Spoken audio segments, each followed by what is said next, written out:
Nginibingelele nginamkele ekhala amaphupho. Osibhale kwi-comment ubhale nje iphupho ke engajwayelekile ukubuzwa uthi mina ke nginokuphupha ngiphuphe kubila amanzi. Ngicela ningichazele kabanzi ke ngalelo phupho. Ukubila kwamanzi. Ukhumbule ukuthi ke incwadi yamaphupho ikhona u400 futhi ichaza kabanzi ayichazi ulayini owodwa iyalichaza nje iphupho uzuchazeleke nawe.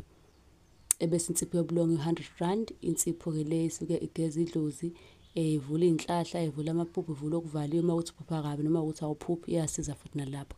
Kube khona neturmeric soap i100 nayo yeskin incwadi yo400. Uthi nginokuphupha amanzi abilayo.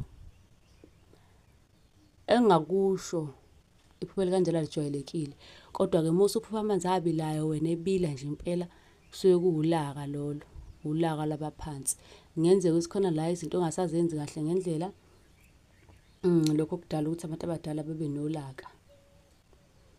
Lokudala ukuthi abantu abadala bagcine ke sebeba nolaka.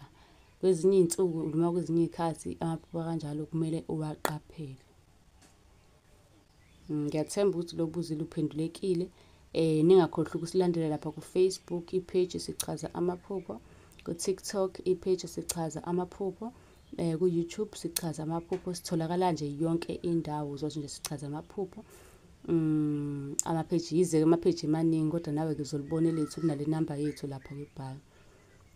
Lecina ngo6467.